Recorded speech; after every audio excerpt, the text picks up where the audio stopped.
کھانے کو نہیں ہے کچھ بھی، اور میرے بہت ہی زیادہ برے حالات ہیں. تو آپ مجھے کچھ بتائیے کہ میں کیا کروں کہ میں خوشحال ہو جاؤں. حضور پاک صلی اللہ علیہ وسلم نے فرمایا کہ تم ایسا کرو کہ جب بھی اپنے گھر میں داخل ہوا کرو، اپنے گھر میں جب بھی داخل ہو تو داخل ہوتے وقت السلام علیکم کہا کرو، زور سے کہا کرو السلام علیکم، چاہے گھر میں کوئی موجود ہو چاہے گھر میں نہ موجود ہو. اور اس کے بعد جب ایک دفعہ سورہ اخلاص پڑھا کرو. سورہ اخلاص پڑھنی ہے، یعنی کہ قل هو اللہ احد، یہ پوری سورت پڑھنی ہے.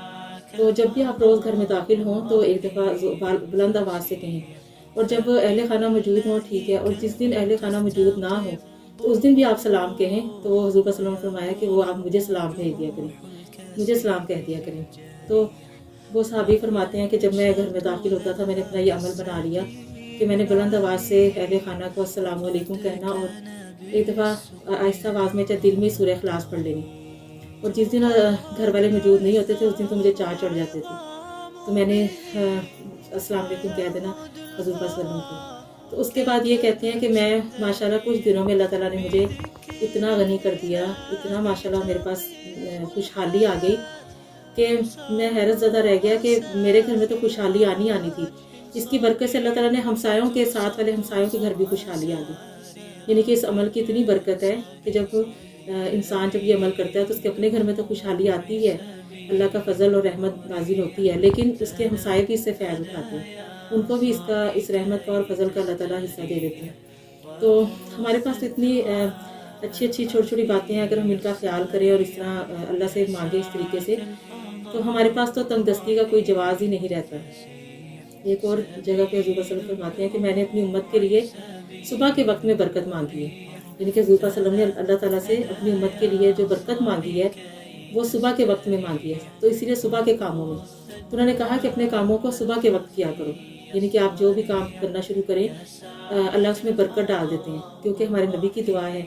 تو جب ہم نے کاروبار کرنا ہے، کوئی بھی اپنا دیکھا نہیں آپ نے گاؤں میں لوگ صبح صبح کھیتی باڑی کے لیے نکل جاتے ہیں، اور بھی کافی تو جتنے بھی لوگوں نے کام کرنے ہوتے ہیں وہ صبح صبح میں کرتے ہیں. تو پھر جیسے کوئی بندہ پھر اس کے بعد دوپہر میں کرتا ہے، رات میں کرتا ہے، تو وہ برکت پھر کم ہوتی جاتی ہے، ختم ہوتی جاتی ہے. پھر ہم کہتے ہیں ہمارے کاموں میں برکتیں نہیں رہی. ہم نے جب سو کے 11-12 بجے اٹھنا ہے اور کام ہی اپنا 1 بجے سٹارٹ کرنا ہے تو کیا برکت ہوگی اللہ تعالیٰ کی؟ کیونکہ ہمارے نبی نے تو صبح کے میں برکت مانگی ہے. تو اس لیے ہمیں اپنا کاموں میں برکتیں حاصل کرنے کے لیے صبح کے وقت محنت کرنی چاہیے. اللہ بخشے میری امی جان کو، اللہ تعالیٰ ان کے اوپر رحمت کا سایہ کرے. حالانکہ وہ بہت سادہ خاتون تھی، بالکل پڑھی لکھی نہیں تھی، لیکن وہ ہمیشہ ان کے ذہن میں ایک نانی ماں نے بات بٹھائی ہوئی تھی کہ کام وہی اچھا ہوتا ہے جو صبح صبح کیا جائے. تو میری امی کی ہمیشہ عادت تھی کہ وہ جو بھی کام شروع کرتی تھی، انہوں نے کوئی کام کرنا ہوتا تھا تو وہ صبح کا وقت منتخب کیا کرتی تھی. جیسے وہ مجھے ابھی بھی یاد ہے، وہ ہماری امی بنایا کرتی تھی، وہ کروشیے سے رومال بناتی تھی. اور بھی اس طرح کا کوئی اون سلائیوں کا کام کرنا ہے، کروشیے کا کوئی کام کرنا ہے، کسی قسم کا کوئی بھی کام کرنا ہے، تو جیسے امی انتظار کرتی تھی کہ نہیں میں صبح کے وقت کروں گی، میں نے جب سٹارٹ کرنا ہے اس کی ابتدا کرنی ہے تو میں صبح کے وقت کروں گی.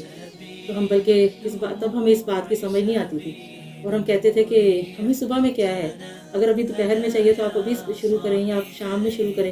وہ کہتی تھی نہیں انتظار کرو، میں صبح میں کروں گی، پھر بہت جلدی میرا کام. امی کہتی تھی میں یہ صبح دے ٹائم کام کرا، میرے کام جلدی نبڑ جاتا ہے. کہتی ہوتی تھی میرا کام جلدی ختم ہو جاتا ہے اور برکت ہوتی ہے. تو یہ میں اگر صبح دے ٹائم نہ کراں، کسی اور ٹائم تے کراں تو پھر میرا کام لٹک جاتا ہے، وہ پھر میرا کام پورا ہی نہیں ہوتا.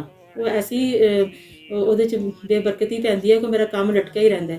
تو وہ بڑی سادہ خاتون تھی، حالانکہ انہوں نے نہ یہ حدیثیں پڑھی تھیں نہ انہوں نے اس کے بارے میں کوئی علم حاصل کیا تھا، لیکن ان کا ایک توکل تھا، ایک یقین تھا. بڑوں سے انہوں نے باتیں سنی ہوئی تھیں کہ صبح کے ٹائم جو کام کیا جائے اس میں برکت ہوتی ہے. تو وہی پھر ہمارے اندر بھی یہ امی نے بات ٹرانسفر کرنے کی کوشش کی کہ اپنے کاموں کو صبح کے ٹائم انجام دیا کرو. تو اگر ہم چاہتے ہیں کہ ہمارے رزق میں برکت ہو، ہمارے کاموں میں برکت ہو، کاروبار میں برکت ہو، عمر میں، صحت میں، ہر چیز میں برکت ہو، تو آپ ان چیزوں کا، چھوٹی چھوٹی چیزوں کا خاص خیال رکھیں. یہ ہیں چھوٹی لیکن یہ ہیں بہت بڑی چیزیں. ان سے ہماری ہر طرح کی خواہشیں، ہماری ہر طرح کی برکتیں، رحمتیں اللہ تعالیٰ کی ساری پوری ہوں گی.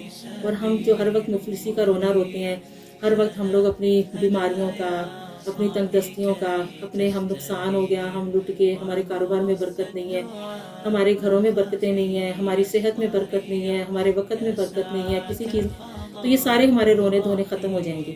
صرف ہم ان چھوٹی باتوں کا خیال کر لیں. کام تو ہم نے کرنا ہی کرنا ہے. آپ دوپہر میں بھی کر سکتے ہیں, رات میں بھی کر سکتے ہیں, لیکن اگر آپ وہی صبح کے وقت کر لیں گے تو اس سے آپ کی حضور صلی اللہ علیہ وسلم کی بات پوری ہو جائے گی, برکت پڑ جائے گی. تو آپ اپنا معمول بنائیں کہ صبح جلدی کام کرنے کی کوشش کریں.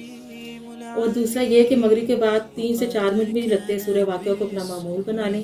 اور پھر اس کے بعد یہ کہ جب بھی آپ گھر میں داخل ہوں, جب بھی آپ گھر میں آئیں باہر سے, تو السلام علیکم کہیں, اور اس کے بعد ایک دفعہ صرف سورہ اخلاص پڑھ لیں, قل هو اللہ احد. اس میں کچھ ٹائم نہیں لگتا, لیکن اس کی جو برکتیں, اس کی جو رحمتیں آپ دیکھیں گے اور آپ حیران رہ جائیں گے اپنی زندگی میں. اور آپ اس کو اللہ پہ یقین, اللہ پہ بھروسہ, اللہ پہ اعتماد کر کے شروع کریں, اور پھر دیکھیں اللہ تعالیٰ آپ کے اوپر کیسے برکتوں کی, اپنی رحمتوں کی بارش کرتا ہے.